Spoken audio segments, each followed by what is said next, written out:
কন্যা সন্তান প্রসব করার অপরাধে আসামের যে মেয়েটাকে পুড়িয়ে মারা হয়েছিল, আজ তার মৃত্যুবার্ষিকী।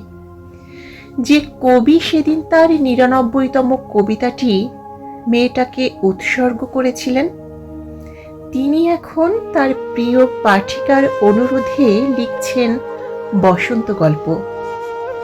যে সংবাদপত্রগুলো সেদিন ফলাও করে চেপেছিল মেয়েটার গনগনে আর্তনাদ, তাদের প্রত্যেকটা ক্যামেরার ফ্ল্যাশ আজ তাক করে দাঁড়িয়ে আছে বুদ্ধিজীবী সম্বর্ধনা মঞ্চ। যে অধ্যাপক তার অনুগত ছাত্রদের বলেছিলেন আগুন জ্বালো, তিনি তার সদ্য বিবাহিত দ্বিতীয় স্ত্রীকে নিয়ে এইমাত্র চলে গেলেন স্বাচ্ছন্দ্য মধুচন্দ্রিমা যাপনে। তুমি কেমন আছো যুবক? তুমি কি মশাল জ্বেলেছ?